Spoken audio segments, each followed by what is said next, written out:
اور اللہ تعالیٰ انہوں کا آنا بھی قبول فرمائے. قاری ارشاد.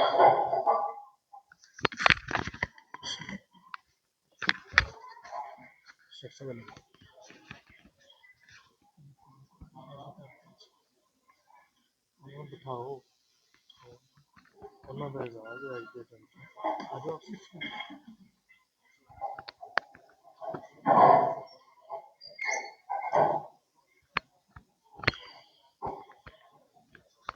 کیسے بندے نام ہے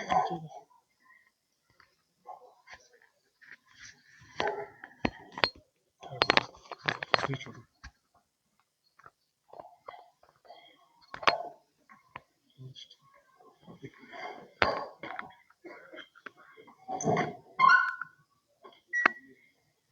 دوسری بھی آ رہی سی بند کر دو. شروع کر دو. نماز کی سیٹنگ کرو. السلام علیکم ورحمۃ اللہ وبرکاتہ. الحمد للہ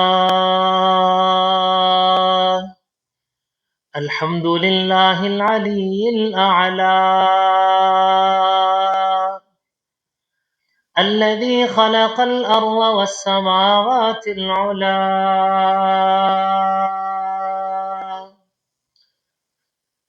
والصلاة والسلام على سيد الأنبياء وعلى آله المجتبى. أما بعد فأعوذ بالله السميع العليم من الشيطان الرجيم. بسم الله الرحمن الرحيم.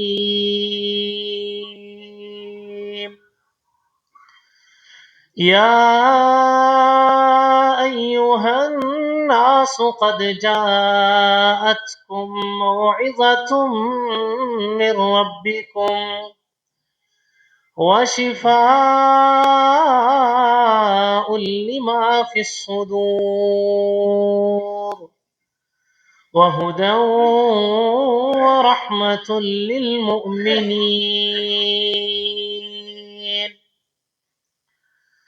وقال الله تبارك وتعالى في مقام آخر: إنا عرضنا الأمانة على السماوات والأرض والجبال فأبين أن يحملنها وأشفقن منها وحملها الإنسان إنه كان ظلوما جهولا. وقال النبي صلى الله عليه وسلم: إن الله يرفع بهذا الكتاب أقواما ويضع به آخرين. لکھنا نہیں آتا تو میری جان پڑھا کر ہو جائے گی مشکل تیری آسان پڑھا کر. پڑھنے کے لیے تجھ کو اگر کچھ نہ ملے تو چہروں پہ لکھے درد کے عنوان پڑھا کر. اور لا ریب تیری روح کو تسکین ملے گی تو قلب کے لمحات میں قرآن پڑھا کر. آ جائے گا صرف تجھے جینے کا کرینہ تو سرور کونین کے فرمان پڑھا کر. اما قسم کی تعریفات، تسبیحات، تمجیدات تکبیرات، تکریمات، تحمیدات، کبریائی، بڑھائی، وحدائی، یکتائی، شہنشاہی، بادشاہی اللہ مالک العلام ذات ببرکات و باصفات کے واسطے درود و سلام امام الانبیاء آقا نامدار سرور کونین حبیب کبریا خاتم الانبیاء خاتم الرسول جناب محمد رسول اللہ صلی اللہ علیہ وآلہ وآصحابہ وسلم کی ذات باصفات کے واسطے آج کی مجلس، آج کی محفل چونکہ قرآن مجید کی عظمت، اس کے مقام اور قاری قرآن کی عظمت، اس کی فضیلت کے حوالہ سے ہے، تو اللہ رب العالمین کی اسی کلام کے حوالہ سے چند ایک معروضات کروں گا۔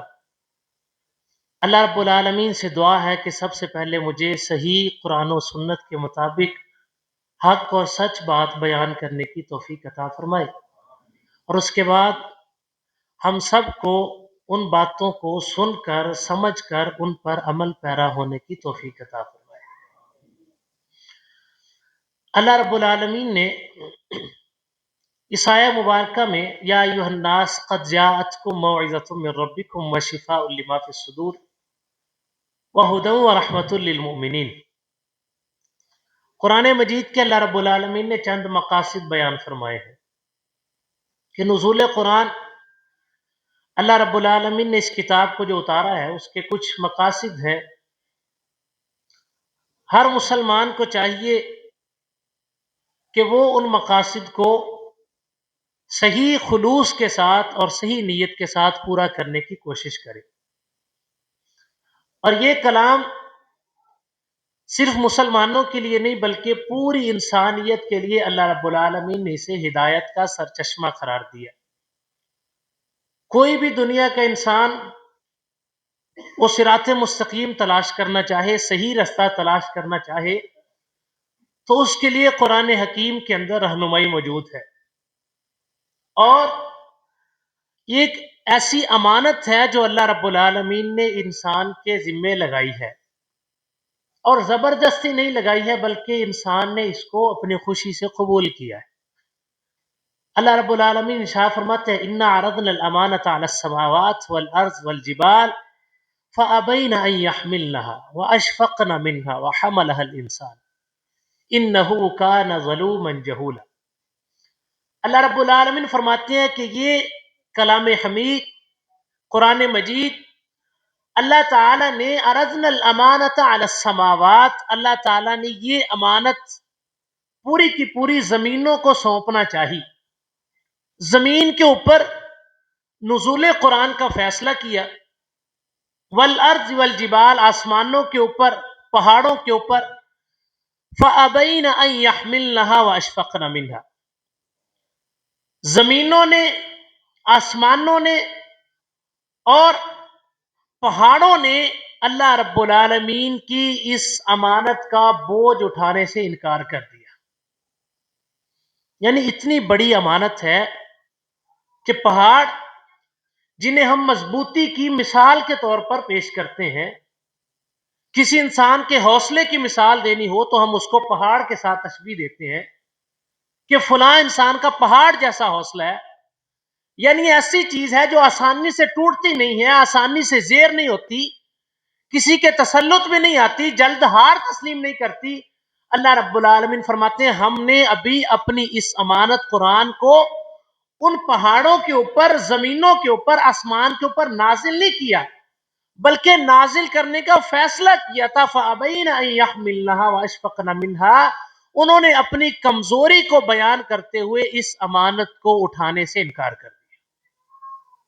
وَحَمَلَهَا الْإِنسَانُ، لیکن انسان نے اللہ رب العالمین کی طرف سے اس امانت کو قبول کر لیا۔ اب دیکھیں کہ وہ امانت سونپنے والی ذات بھی اللہ کی ذات ہے، اور امانت کو قبول کرنے والی ذات انسان وہ بھی اپنی مرضی سے قبول کر رہی ہے، اور اللہ رب العالمین بھی خود آفر کر رہے ہیں کہ یہ امانت میں آپ کو سونپنا چاہتا ہوں، لیکن جب انسان نے یہ امانت قبول کی ہے، اللہ تعالیٰ کہتے ہیں انہو کان ظلوما جہولا، یہ انسان نے کوئی عقل مندی والا فیصلہ نہیں کیا ہے، یہ انسان نے عقل مندی والا فیصلہ نہیں کیا۔ کیوں؟ کیونکہ اللہ رب العالمین کی اس امانت کے حقوق ادا کرنا، اللہ تعالیٰ کی اس امانت کے اوپر پورا اترنا، اللہ کی اس امانت کے سانچے کے اندر اپنے آپ کو ڈھال لینا، اپنے طور طریقے اور اپنی زندگی کے اسلوب، اپنے اطوار اللہ تعالیٰ کے اصولوں کے مطابق ڈھال لینا، یہ آسان کام نہیں ہے۔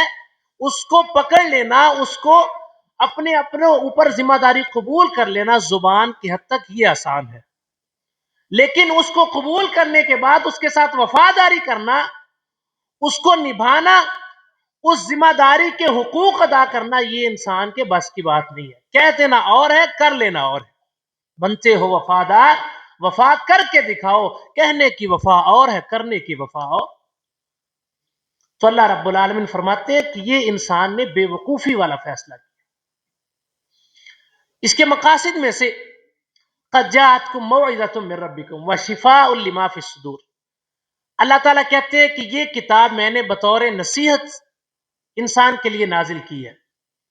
نصیحت سے کیا مراد ہے کہ انسان جب کوئی گناہ کا عمل کرتا ہے، جب بھی کوئی غلطی کرتا ہے، کوئی سرکشی کرتا ہے، کسی بغاوت پہ آتا ہے، جب اللہ کی نافرمانی کرتا ہے، اللہ کی حدود کو پامال کرتا ہے، اللہ رب العالمین کا قوی ہونا اور اپنا ضعیف ہونا بھول جاتا ہے، اللہ رب العالمین کی طاقت کو نظر انداز کر دیتا ہے اور اپنے آپ کو بہت مضبوط مخلوق سمجھتا ہے، اللہ تعالیٰ کہتے ہیں قد جاءتکم موعظۃ من ربکم، یہ قرآن آپ کے لیے اللہ کی طرف سے نصیحت ہے کہ آپ سے بڑے بڑے قد والے لوگ، آپ سے زیادہ طاقت والے لوگ، آپ سے زیادہ عمروں والے لوگ، آپ سے وسیع جسوں والے لوگ، آپ سے وسیع بدن والے لوگ، اللہ رب العالمین نے آپ سے پہلے اپنے عذاب سے غرق کیے، اور وہ سارے کے سارے قصے قرآن کے اندر موجود ہیں۔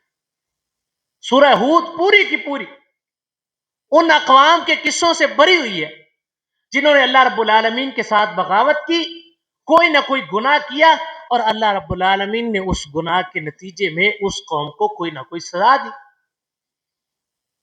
اور وہ ساری سزائیں سورہ ہود کے اندر بالترتیب ذکر ہے۔ اللہ تعالیٰ فرماتے ہیں کہ اگر کوئی انسان نصیحت حاصل کرنا چاہے تو قرآن کے اندر اس کے لیے سابقہ اقوام میں نصیحت موجود ہے۔ اسی لیے اللہ کے رسول صلی اللہ علیہ وسلم فرمایا کرتے شیبتنی ہود، کہ سورہ ہود اس کے اندر اللہ رب العالمین نے اتنی سزائیں ذکر کی ہیں کہ مجھ کو اس سورت کی تلاوت نے بوڑھا کر دیا۔ میں اس کی تلاوت کر کر کے اس کی ہیبت کے ساتھ اور اللہ رب العالمین کی سزاؤں کا ذکر سن سن کر اور پڑھ کر بوڑھا ہو گیا ہوں۔ شیبتنی ہود، فرمایا یا ایھا الناس قد جاءتکم موعظۃ من ربکم، اس کتاب کا ایک مقصد یہ ہے کہ اس کے اندر آپ کے لیے اللہ رب العالمین نے نصیحت رکھی ہے سابقہ انسانوں کے ذریعے۔ مثلا قوم شعیب ہے، اس کا جرم کیا ہے؟ کم ماپنا اور کم تولنا۔ آج امت محمدیہ کے اندر یہ جرم موجود ہے۔ قوم لوط ہے، اس کا جرم کیا ہے؟ لڑکوں کا لڑکوں کے ساتھ زنا کرنا، اور یہ عمل ایک مرد اور خاتون کے زنا سے زیادہ قبیح ہے، ایک مرد اور خاتون کے زنا سے زیادہ قبیح ہے، اور افسوس کے ساتھ یہ عمل بھی آج امت مسلمہ کے اندر موجود ہے۔ فرمایا قد جاءتکم موعظۃ من ربکم، یہ قرآن اس کا ایک مقصد ہے کہ اللہ رب العالمین نے آپ کے لیے نصیحت اتاری ہے، اللہ تعالیٰ نے آپ کے لیے سبق نازل کیا ہے کہ آپ اگر کسی غلطی پر ہیں تو سابقہ اقوام کی تاریخ کا مطالعہ کریں، قرآن کے اوراق کو کھنگال لیں، دیکھیں کہ جن جن لوگوں نے یہ گناہ کیے ہیں اللہ رب العالمین نے ان کے ساتھ کیا سلوک کیے، اور یہ تو اللہ کے رسول صلی اللہ علیہ وسلم کی دعا کا نتیجہ ہے کہ ہم آج تک بچتے چلے آ رہے ہیں، ورنہ جو جو گناہ اس امت کے اندر موجود ہیں وہ ان سابقہ اقوام میں ایک ایک گناہ سب کے اندر موجود تھا، لیکن وہ سارے گناہ اکٹھے ہو کے اس ایک امت کے اندر جمع ہو گئے۔ یا ایھا الناس قد جاءتکم موعظۃ من ربکم، کیا لوگوں تمہارے لیے یہ قرآن نصیحت حاصل کرنے کے لیے بہترین کتاب ہے، لیکن اگر ہم قرآن کو صرف پڑھتے رہیں گے ثواب کے لیے، ہم نے قرآن کو کن کاموں کے لیے رکھا ہو؟ ٹھیک ہے، اللہ کے رسول صلی اللہ علیہ وسلم کا فرمان ہے من قرأ حرفا من کتاب اللہ، کہ جو بندہ اللہ کی کتاب سے ایک حرف پڑھتا ہے اس کے لیے 10 نیکیاں لکھ دی جاتی ہیں۔ لا اقول الف لام میم حرف، آپ علیہ الصلوۃ والسلام نے فرمایا میں یہ نہیں کہتا کہ الف لام میم ایک حرف ہے، بلکہ الف حرف و لام حرف و میم حرف، الف الگ حرف ہے، لام الگ حرف ہے، میم الگ حرف ہے۔ الف پڑھنے کی الگ 10 نیکیاں ہیں، لام کی الگ ہیں، میم کی الگ ہیں۔ قرآن کے فضائل اپنی جگہ ہیں، لیکن قرآن کے نزول کا مقصد یہ نہیں ہے۔ قرآن کے نزول کا مقصد کیا ہے؟ انسان کی اصلاح ہے، انسان کے لیے نصیحت ہے، اور قرآن کا موضوع ہی انسان ہے۔ تیرے ضمیر پہ جب تک نہ ہو نزول کتاب، گرا کشا ہے نہ راضی نہ صاحب کشاف۔ علامہ اقبال رحمہ اللہ نے اس شعر میں 2 تفاسیر کا تذکرہ کیا، فرماتے ہیں کہ تفسیر زمخشری اور تفسیر رازی، یہ ساری کی ساری تفاسیر بھی آپ پڑھ لیں، جب تک قرآن کا نزول آپ کے دل کے اوپر نہیں ہوتا تب تک قرآن کی کوئی بھی بات آپ کے اوپر اثر انداز نہیں ہوگی۔ قرآن آپ کے اندر چلتا پھرتا نظر نہیں آئے گا۔ غیر مسلم ہے، وہ قرآن کو کیسے دیکھیں گے؟ وہ تو نہیں آ کے پڑھیں گے، نہ کھولیں گے۔ وہ قرآن کو مومن کے اندر دیکھیں گے۔ وہ قرآن کو اگر دیکھیں گے تو جو دنیا کے اندر چلتے پھرتے مومن ہیں، ان کے اخلاق میں، ان کے کردار میں، ان کے طور اتوار میں، ان کی زندگیوں میں قرآن کی جھلکیاں نظر آنی چاہیے، تبھی وہ تو امپریس ہوں گے، تبھی اسلام کی طرف آئیں گے۔ ورنہ آپ انہیں پکڑ کر لا کر قرآن کھول کے نہیں دکھا سکتے۔ اس لیے علامہ اقبال رحمہ اللہ نے فرمایا کہ یہ راز کسی کو نہیں معلوم کہ مومن قاری نظر آتا ہے، حقیقت میں ہے قرآن۔ کہ مومن آدمی وہ ہے جس کے اندر چلتے پھرتے قرآن نظر آئے۔ اور یہ قرآن نظر کب آتا ہے؟ یا ایھا الناس قد جاءتکم موعظۃ من ربکم، کہ جب انسان اس قرآن کو بطور نصیحت پڑھتے ہیں، جب وہ ترجمے کے ساتھ پڑھتے ہیں، جب وہ قرآن کو سمجھنے کے لیے پڑھتے ہیں، جب وہ قرآن کو اپنی زندگیوں کے اوپر لاگو کرنے کے لیے پڑھتے ہیں، تو تب وہ قرآن مومن آدمی کے جسم کے اندر چلتا پھرتا نظر آتا ہے۔ اور یہ تب ہوتا ہے جب انسان قرآن کو پڑھ کر ان سابقہ اقوام کے واقعات سے نصیحت حاصل کرتا ہے۔ ہم نے قرآن کو کن کاموں کے لیے رکھا؟ دم درود کے لیے، قسمیں اٹھانے کے لیے۔ قرآن انسان کے ساتھ گلا کرتا ہے، تاکوں میں سجایا جاتا ہوں، آنکھوں سے لگایا جاتا ہوں، تعویذ بنایا جاتا ہوں، دھو کے پلایا جاتا ہوں، جب قول و قسم لینے کے لیے تکرار کی نوبت آتی ہے، پھر میری ضرورت پڑتی ہے، ہاتھوں میں اٹھایا جاتا ہوں۔ کوئی قسم اٹھانی ہو جی قرآن لے آئے جی، تعویذ لینا جی قرآن لے آئے جی۔ اللہ تعالیٰ فرماتا ہے یا ایھا الناس قد جاءتکم موعظۃ من ربکم، کہ میں نے قرآن کو انسان کی نصیحت کے لیے نازل کیا۔ دوسرا مقصد وشفاء لما فی الصدور، سینے کے امراض، دل کے امراض، اللہ رب العالمین فرماتے ہیں میں نے ان کی شفا کے طور پر قرآن کو نازل کیا ہے۔ ابن قیم رحمہ اللہ فرماتے ہیں کہ میری زندگی کے اندر میرے اوپر ایسے ایام بھی آئے کہ مجھے بیماری ہوتی تھی، لیکن اس بیماری کا علاج کرنے کے لیے میرے پاس کوئی پیسہ نہیں ہوتا تھا۔ اس بیماری کی دوا لینے کے لیے میری جیب کے اندر پیسہ نہیں ہوتا تھا، اور ان ایام کے اندر اللہ رب العالمین کا یہ کلام میرے کام آتا تھا۔ لیکن یہ کب کام آئے گا؟ جب ہمارا ایمان ہوگا، جب ہمارا یقین ہوگا، جب ہم کچھ پڑھیں تو ہم کو معلوم ہو تو ہم کیا رہے ہیں، ہمیں پتہ ہو کہ ہم اقرار کیا کر رہے ہیں، ہم اللہ رب العالمین سے وعدہ کیا کر رہے ہیں۔ سورہ فاتحہ کسے نہیں آتی؟ اللہ کے رسول صلی اللہ علیہ وسلم کے فرمان کے مطابق بہترین دم ہے، لیکن ہم دم کروانے کے لیے کسی مولوی صاحب کے پاس، قاری صاحب کے پاس جاتے ہیں۔ ہم خود اپنے بچوں کو کیوں نہیں دم کر سکتے؟ کیا ہمارے دم کرنے اور ان کے دم کرنے میں فرق ہے؟ کیا یہ ہمارا پڑھنا اور ان کا پڑھنا کوئی الگ ہے؟ ہمارا قرآن اور آپ کا قرآن الگ ہے؟ ہرگز ایسا نہیں ہے۔ ہمارے پڑھنے کے اندر وہ تاثیر نہیں ہے، ہمارے پڑھنے کے اندر وہ لذت نہیں ہے، ہمارے پڑھنے کے اندر قرآن کا وہ مقصد شامل نہیں ہے جو اللہ رب العالمین نے بیان کیا ہے۔ ورنہ سیدنا ابو سعید خدری رضی اللہ تعالیٰ عنہ بیان کرتے ہیں، لمبا واقعہ ہے کہ رسول اللہ صلی اللہ علیہ وسلم کے صحابہ کی ایک جماعت سفر کے اندر تھی، ایک بستی کے پاس رکے، اور انہوں نے ان سے مطالبہ کیا کہ ہمیں کھانے پینے کے لیے کچھ دے دیں، ہم مہمان ہیں، ہمارے پاس نہیں ہے، انہوں نے انکار کر دیا۔ صحابہ کرام رضوان اللہ علیہ مجمعین نے کچھ دیر وہیں پہ پڑاؤ کیا۔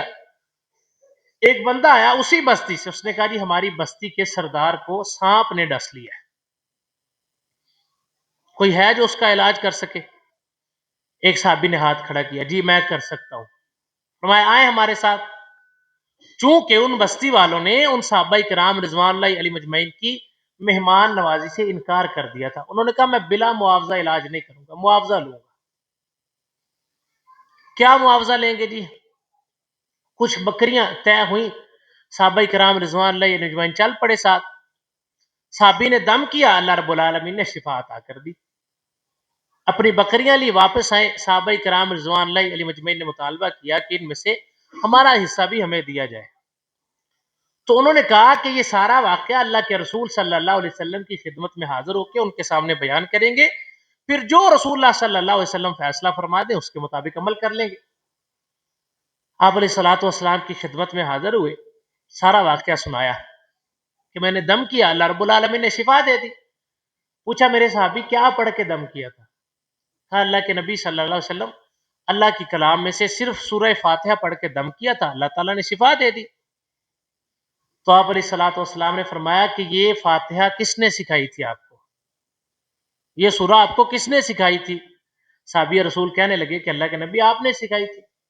تو رسول اللہ صلی اللہ علیہ وسلم نے فرمایا کہ پھر اس میں سے میرا بھی حصہ بنتا ہے، پھر اس میں سے میرا بھی حصہ بنتا ہے۔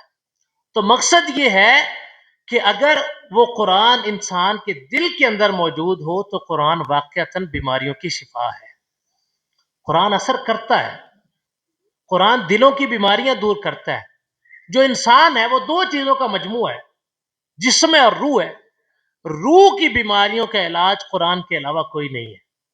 یہ جو ڈپریشن ہے، ذہنی ٹینشن ہے، یہ کیا ہے؟ کوئی بڑے سے بڑا ڈاکٹر ہو، جب آپ اس کے پاس جاتے ہیں، جب وہ یہ کہہ دیتے ہیں کہ ذہنی ٹینشن ہے، اس کا کوئی علاج نہیں ہے۔ وہ ذہنی ٹینشن کیا ہے؟ دل کو سکون نہیں ہے، دل کو اطمینان نہیں ہے۔ دل کو اطمینان کیوں نہیں ہے؟ کیونکہ ہم نے اللہ رب العالمین کے ذکر سے اعراض کیا ہے، اللہ رب العالمین کے قرآن کو چھوڑ دیا ہے، اور وہ قرآن جس کو اللہ رب العالمین نے کہہ کے بھیجا تھا کہ دل کا سکون اس قرآن کے اندر ہے، دل کا اطمینان اس قرآن کے اندر ہے، ذہنی ٹینشن کا علاج قرآن ہے، کیونکہ ذہنی ٹینشن کا تعلق روح کے ساتھ ہے، اور روح کے امراض کا علاج قرآن ہے۔ الا بذکر اللہ تطمئن القلوب، اللہ رب العالمین نے فرمایا کہ اللہ کا ذکر ایسی چیز ہے جس سے دلوں کو اطمینان ملتا ہے۔ اذا ذکر اللہ وجلت قلوبہم واذا تلیت علیہم آیاتہ زادتہم ایمانا وعلی ربہم یتوکلون، اللہ رب العالمین نے فرمایا کہ جو ایمان والے ہوتے ہیں، اذا تلیت علیہم آیاتہ زادتہم ایمانا، جب ان کے پاس اللہ کے قرآن کی آیات کی تلاوت کی جاتی ہے تو ان کا ایمان مزید بڑھ جاتا ہے، ان کا ایمان اور زیادہ ہو جاتا ہے۔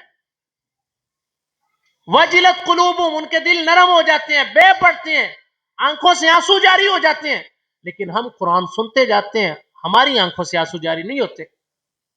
اللہ کے رسول صلی اللہ علیہ وسلم نے پیشگوئی فرمائی تھی، فرمایا کچھ لوگ ایسے ہوں گے کہ جن کے لیے قرآن ان کی حلق سے نیچے نہیں اترے گا۔ قرآن پڑھیں گے، ان کی حلق سے اوپر اوپر زبان تک رہے گا، ان کی حلق سے نیچے نہیں اترے گا، مطلب اس قرآن کی صفات، اس قرآن کے اصول اس بندے کی پرسنالٹی کے اندر نظر نہیں آئیں گے۔ آج ایسا ہے کہ ہم قرآن سنتے ہیں، پڑھتے ہیں، لیکن ہمارے اوپر اثر ہی نہیں کرتا، ورنہ قرآن غیر مسلم کے اوپر بھی اثر کرتا ہے۔ حضرت عمر رضی اللہ تعالیٰ عنہ جیسا سخت دل آدمی، بہادر آدمی، جنہیں سمجھا جاتا کہ حضرت عمر رضی اللہ تعالیٰ عنہ بہت مضبوط ہیں، بہت قوی ہیں، بہت بڑا دل ہے ان کا، بہت بڑا حوصلہ ہے، ابھی تک اسلام قبول نہیں کیا ہے۔ گھر سے کیا ارادہ لے کے نکلے ہیں کہ نعوذ باللہ من ذالک، آج محمد رسول اللہ صلی اللہ علیہ وسلم کو نہیں چھوڑیں گے۔ رستے میں اطلاع ملی ہے کہ بہن اور بہنوئی بھی، انہوں نے بھی اسلام قبول کر لیا۔ کہا پہلے ان کا کام تمام کروں گا، غصہ اور بڑھ گیا۔ خیر لمبا واقعہ، بہن کے گھر پہنچے ہیں، کیا ہوا؟ بیان تلاوت کر رہی ہے طٰہ ما انزلنا علیک القرآن لتشقى الا تذکرۃ لمن یخشى تنزیلا ممن خلق الارض والسماوات العلی۔ عمر فاروق رضی اللہ تعالیٰ عنہ جیسا مضبوط آدمی فوراً بہ پڑا، آنکھوں سے آنسو جاری ہو گئے۔ لیکن آج کے مسلمان کے اوپر یہ کیفیت طاری نہیں ہوتی۔ آج کا مسلمان اس کو آسانی سے ہضم کر لیتا ہے۔ آج کا مسلمان سنتا ہے، پڑھتا ہے اور اثر تک نہیں ہوتا۔ اللہ رب العالمین فرماتے ہیں افلا یتدبرون القرآن ام علی قلوب اقفالها، کہ یا تو لوگ قرآن کے اوپر تدبر نہیں کرتے، یا تو قرآن کے اوپر غور نہیں کرتے، یا تو قرآن کو سمجھنے کی کوشش نہیں کرتے، یا تو قرآن کی فکر نہیں کرتے۔ افلا یتدبرون القرآن ام علی قلوب اقفالها، اگر وہ فکر کرتے ہیں، اگر وہ سمجھ کر پڑھنے کی کوشش کرتے ہیں، اگر وہ تدبر کرتے ہیں، اگر وہ غور کرتے ہیں، اگر باریک بینی سے جائزہ لیتے ہیں اور پھر بھی قرآن اثر نہیں کر رہا، ام علی قلوب اقفالها، پھر اللہ رب العالمین فرماتے ہیں کہ ایسے لوگوں کے دلوں کے اوپر تالے لگا دیے گئے۔ اب تالوں کے بعد تو کوئی چیز داخل نہیں ہوتی، تالوں کے بعد تو اثر نہیں ہوتا۔ پھول کی پتی سے کٹ سکتا ہے ہیرے کا جگر، مرد ناداں پہ کلام نرم و نازک بے اثر۔ کہ انسان کی بات جو ہے، بات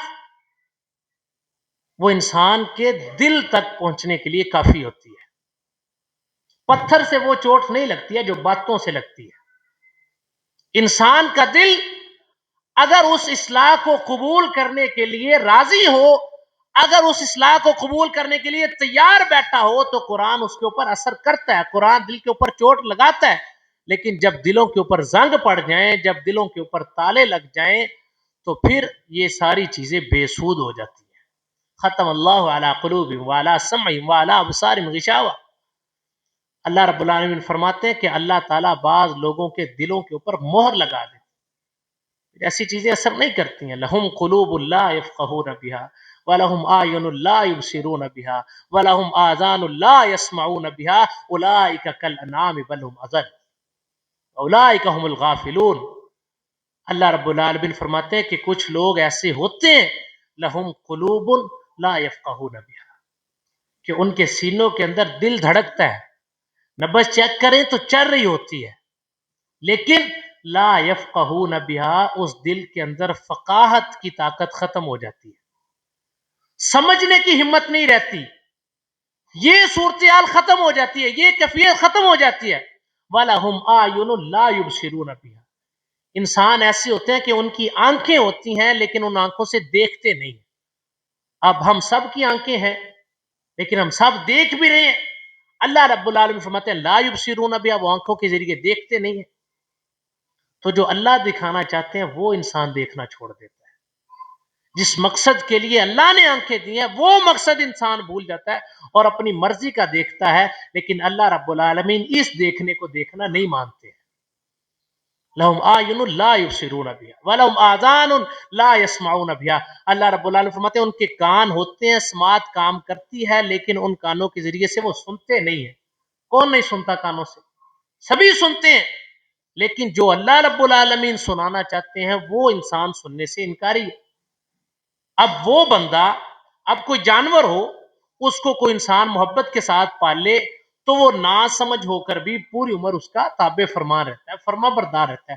اسے پتہ ہوتا ہے کہ یہ میرا مالک ہے، اس نے مجھے پالا ہے، اس نے مجھے چارہ لا کے دیا ہے، اس نے مجھے بڑا کیا ہے، اور وہ پوری عمر اس کا فرما بردار رہتا ہے، اس کی بات سنتا ہے اور مانتا ہے۔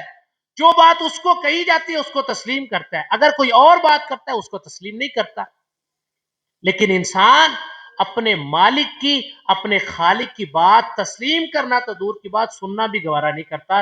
اس لیے اللہ رب العالمین فرماتے ہیں اولئک کالانعام بل ہم اضل، ایسے لوگ جانوروں کی طرح ہیں، بل ہم اضل، بلکہ جانوروں سے بھی بدتر ہے۔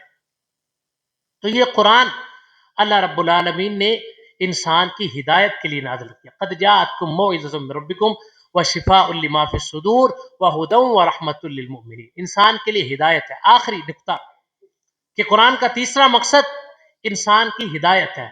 اللہ کے رسول صلی اللہ علیہ وسلم نے ارشاد فرمایا ان اللہ یرفع بہذا الکتاب اقواما ویضع بہ آخرین، کہ اس کتاب کے ذریعے قیامت کے دن اللہ رب العالمین بعض لوگوں کو بلند مرتبہ دیں گے، بعض لوگوں کو رفتیں دیں گے، ان کا مقام بڑھائیں گے، اور بعض لوگ اسی قرآن کی وجہ سے یضع بہ آخرین ذلیل و رسوا ہوں گے، ان کا مقام گر جائے گا۔